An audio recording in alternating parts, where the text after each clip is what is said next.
Sergio is a saint, and that's why we work together well, because I am not at all.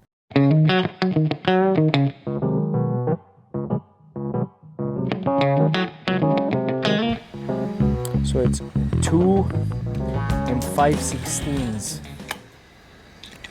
2 5/16. And then the length was 31 1/4. 31 1/4. 31 1/4.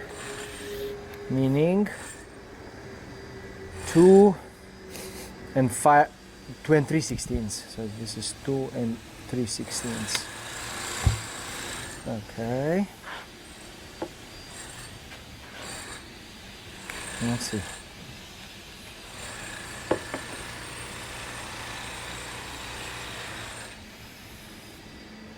And now what I'm hoping for is not exploding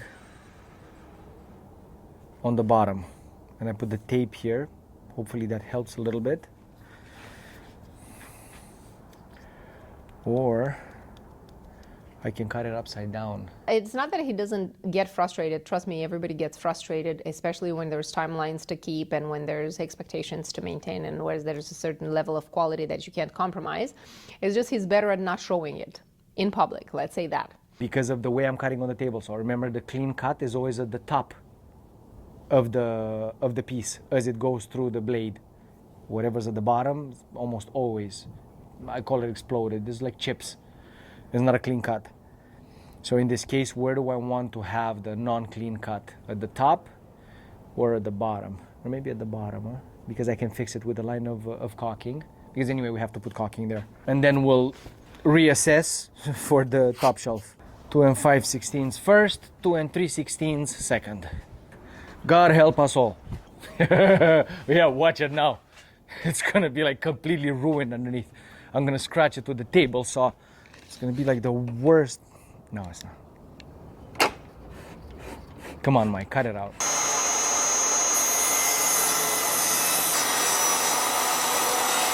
See, I put tape everywhere so that the shelf glides actually on the table saw on tape rather than on the painted surface, so that it doesn't scratch. Ooh, I like.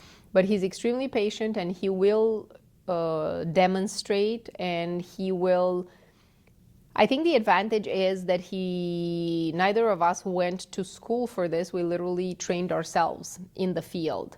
So it's much easier to relate to somebody new that comes into the field and to encourage them to accept the instructions that we give for now, but to also look for other ways if he finds them more efficient.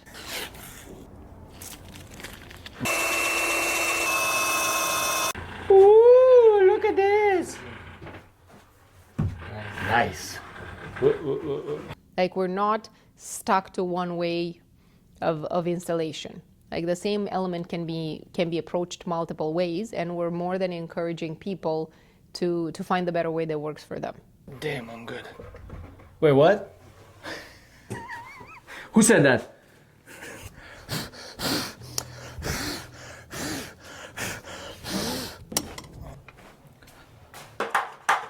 Get a bit lower.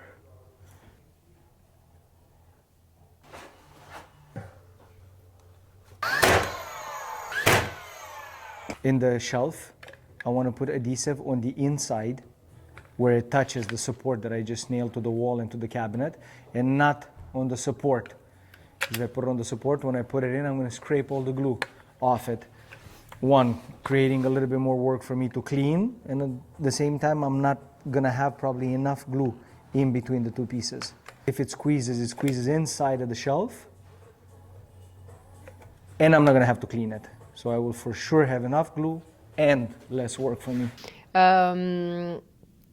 But now we are able to finish today. So we are 100% done with everything today, except handles, which were not part of our scope. And although we brought it to the client's attention that they would need to be on site at the time of the delivery, they were never ordered until we flagged it when we were installing. We tried to find them on site and they weren't there, so we flagged them, they were ordered. And now we have requested also like a this. plan of installation. Is it gonna fit or not?